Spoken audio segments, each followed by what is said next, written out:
It's hot out there, but let's blow them off the line of scrimmage. For thine is the kingdom, and the power, and the glory.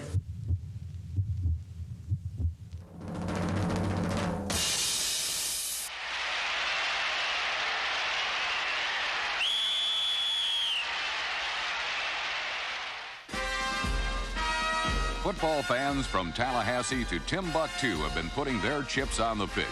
The Miami Dolphins, that is, to win it all in 1984. And so far, the Floridians have given them a lot of reasons to be confident. First, there's that perfect 4-0 record. Then there's the hottest arm in the NFL, quarterback Dan Marino, whose unreal passing totals would make anyone smile. And finally, there's a tough defense and additional offensive power with young receivers like Mark Duper and Mark Clayton, number 83. All this talent makes Miami a favorite every time they take the field.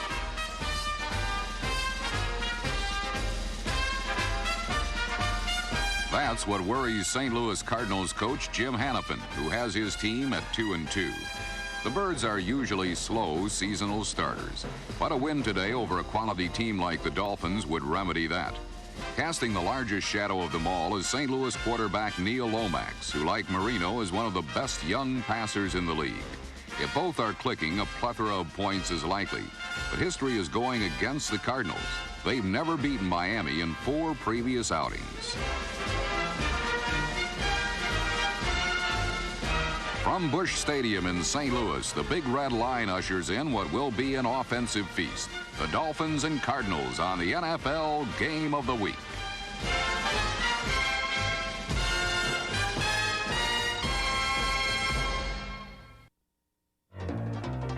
If the Dolphins have an Achilles heel, it might be their running game, which has been weakened by injury. Some replacements have been obtained, but the ground attack still isn't quite at the level of Miami's passing offense.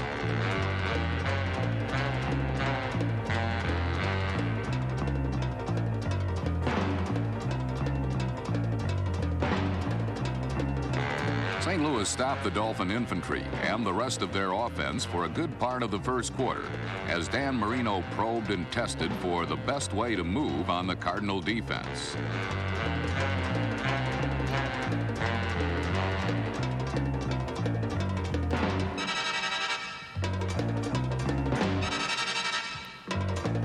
St. Louis did not fare much better as they were held scoreless in the initial frame.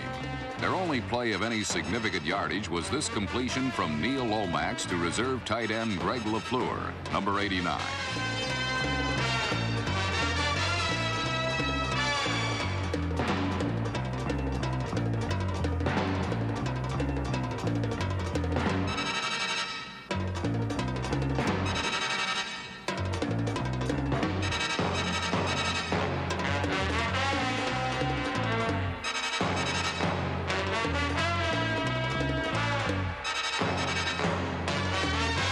Both teams showed early defensive effectiveness, but this was basically a mirage.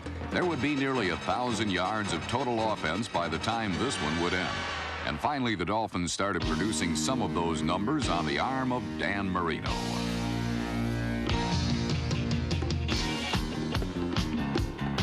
Number 87, tight end Dan Johnson, set up a field goal on this long reception.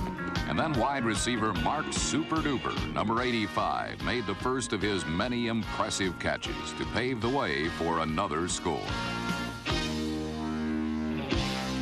Twice in the first period, kicker Uwe van Schamen's aim was true as he drilled field goals of 27 and 26 yards. Uwe would suffer a few blocked kicks later in the contest, but those had little bearing on the outcome. For now, his leg gave Miami a 6-0 lead as period 1 concluded. This early burst of Dolphin field goals was a trend that would not last. Miami soon got the ball back and watched as their brightest star continued to add to his already impressive passing totals. Marino entered the game with over 1,000 yards through the air, a completion rate of 65%, and a dozen touchdowns. This long one to wide receiver Mark Clayton would simply be more of the same.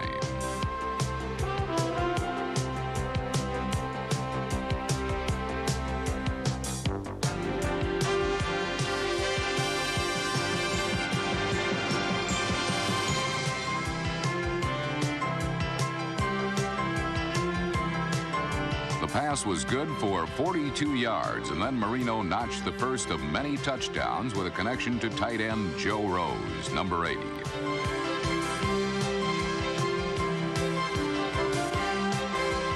A bit of the bloom came off Rose's reception when the extra point was blocked. Yet still, the Dolphins had a tidy early lead. But to expect anyone to shut out St. Louis these days is asking. The Cardinals are loaded with offensive weapons, and finally they began producing on St. Louis's first drive of the second period.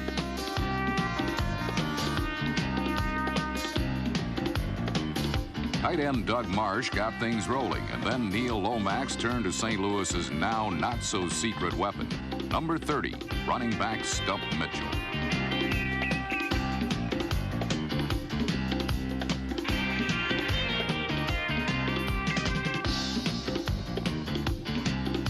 Mitchell was playing for the injured O.J. Anderson, and absolutely no drop-off was evident. Stump had 2 touchdowns the previous week against the Saints and kept that pace going against Miami.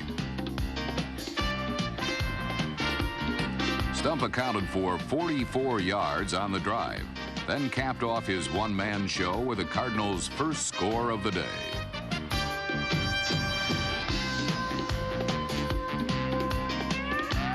Mitchell entered the afternoon averaging over 9 yards per rushing attempt, and such totals were indicative of his performance in the game. The St. Louis super sub now had the birds on the board, but the Dolphins weren't going to stand by idly as the Cardinals started to climb back into the game. Marino and Duper roared right back with 2 long completions, and Miami was threatening again.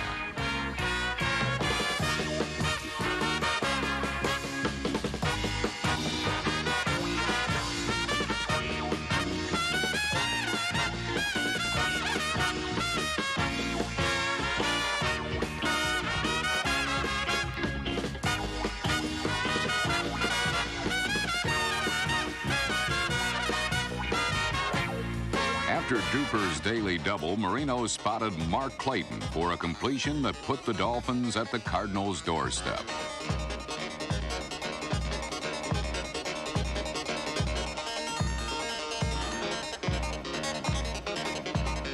Pete Johnson, the king-size back recently acquired from the San Diego Chargers, then blasted in from the 2, and Miami upped its lead.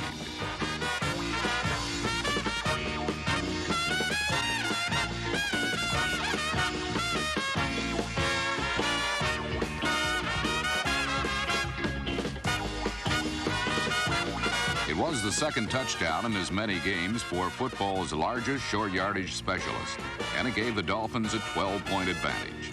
If the Cardinals were to come back, the St. Louis offensive line would have to keep the killer bees of the Miami defense out of Lomax's hair.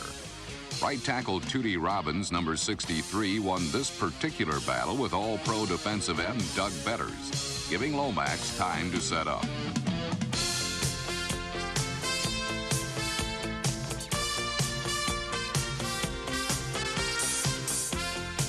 While Robbins and Betters danced the minuet, Lomax spotted and hit number 83 Pat Tilley over the middle for an important completion.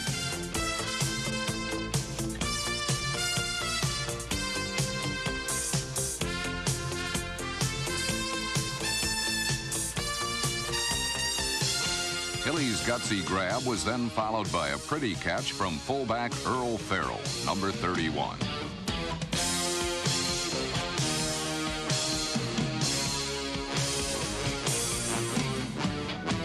When Farrell wasn't making horizontal pass catches, he was clearing the way for Stump Mitchell, who continued to pile up big numbers. In the first half alone, the Stumper rushed for 75 yards.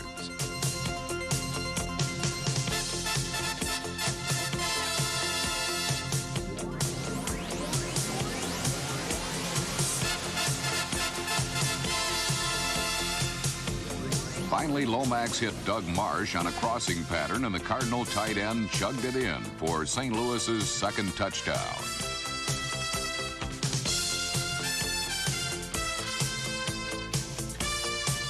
Only about a minute remained in the half as Marsh scored to make it 19-14, and the Cardinals looked like they had the momentum. But the celebration would be a short one as Miami answered back. All day, St. Louis would get tantalizingly close, only to see Marino and company pull away each time.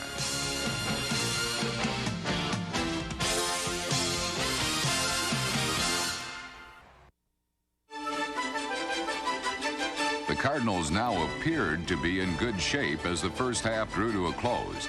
They had scored on the Lomax to Marsh touchdown with just over a minute remaining in the second period to cut Miami's lead to 19-14. And their defense was intent on preventing the Dolphins from producing a last-minute score.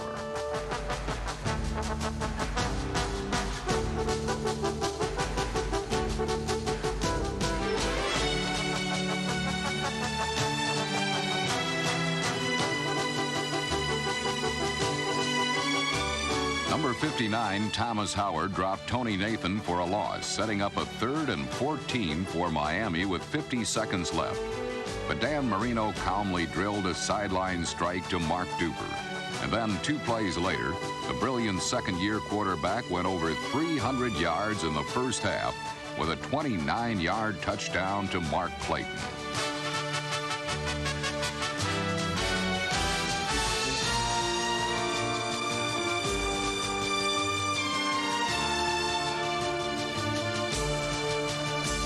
Both Clayton and Duper caught passes for over 100 yards in the first 30 minutes, as Marino's 318 passing yards were mostly responsible for Miami's 26-14 halftime advantage.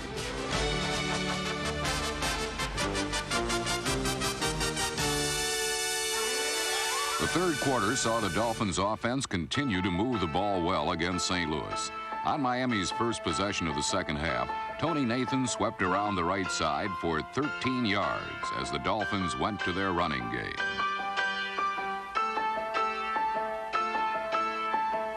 Miami's first 4 plays in the third quarter were runs, although this reverse to Mark Clayton was diagrammed in the playbook as a flanker pass.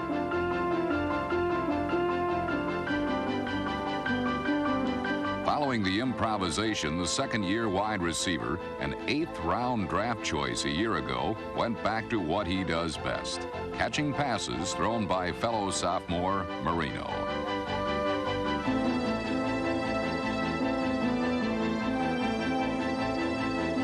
Clayton's leaping grab set up a field goal attempt by Uwe von Schaman, who had kicked 2 in the first half. This time, von Schaman's 3-point try was blocked, and the Cardinals, very much in danger of losing control of the game at this point, midway through the third period, stayed close enough to mount a comeback against a Dolphins defense that was primed to hit. This defense was pumped. They couldn't wait for the Cardinals to break the huddle, so they did the next best thing. They hit themselves. Now it was time to go after the people wearing the red uniforms, and the Dolphins relished the opportunity. Stump Mitchell, who had been effective as both a runner and a receiver for St. Louis in the first half, found little room to maneuver in the second.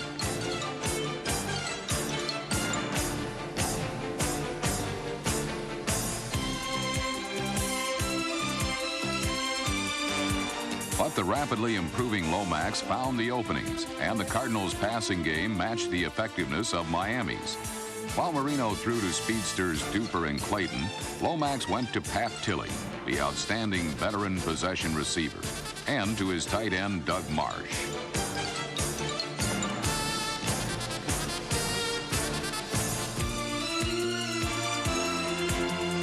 The 25-yard pass to Marsh moved St. Louis deep into Dolphins territory as the third quarter approached its close. The Cardinals still trailed 26-14, and they needed to take advantage of this opportunity. They did so with a touchdown as fullback Earl Farrell, number 31, battered his way through the Miami defense for the final 11 yards.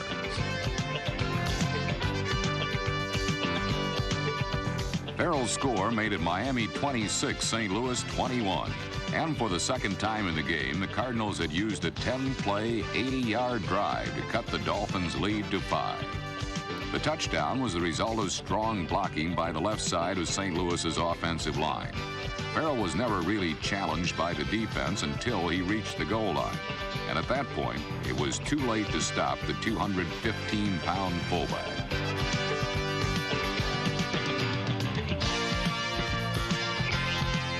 Cardinals kept coming back. What they needed to do was to stop Marino and Miami. They would not be able to do it.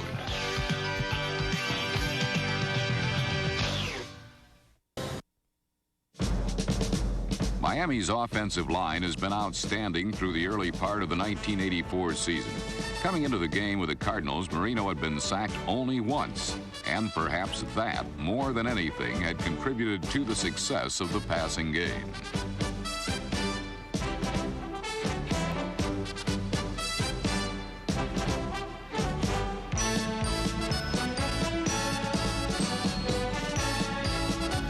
Marino ended the third quarter with a bullet over the middle to Duper. Then began the fourth period with a strike to Clayton.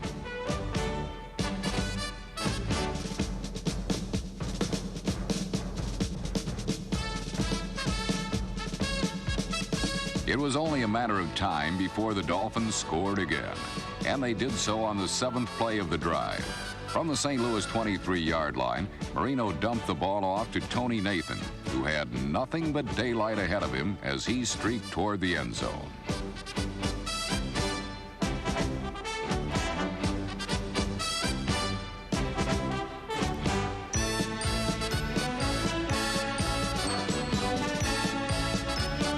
The Dolphins had quickly upped their lead back to 12, 33-21, on Marino's third touchdown pass of the game and 15th of the young season. The 23-yard toss to Nathan was part of a day that saw Marino establish a new Miami record with 429 yards passing.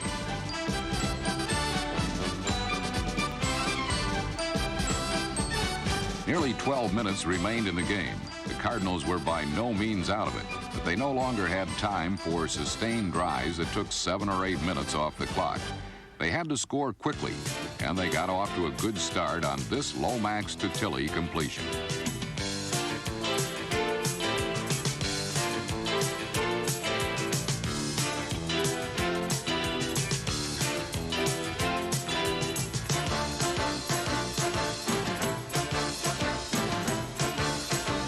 But the good turned bad as Tilley fumbled and the Dolphins recovered. Cornerback Don McNeil scooped up the loose ball, and Miami was in excellent position to put this contest out of reach.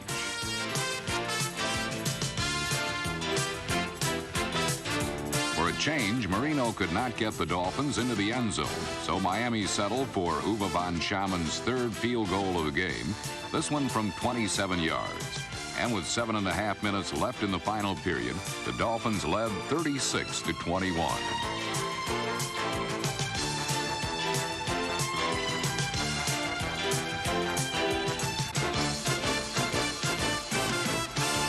The Cardinals needed 3 scores to win, and that was not likely to happen. But Stump Mitchell, all 5'9", 190 pounds of him, gave it his best shot.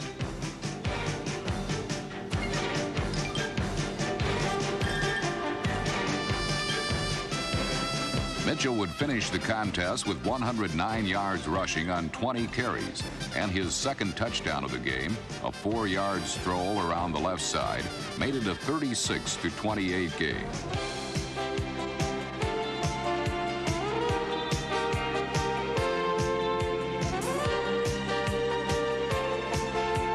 Mitchell had turned in another fine performance, subbing for an injured O.J. Anderson. But there was little number 30 could do at this point.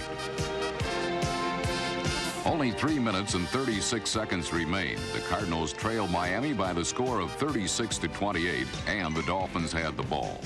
The final plays of this game were purely for the statistics.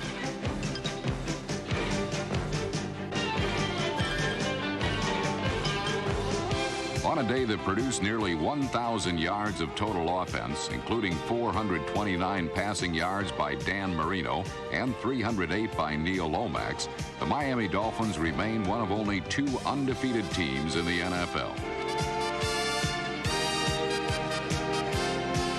The Cardinals scored enough to win against most teams, but in 1984, the Miami Dolphins may be a cut above just about anyone else.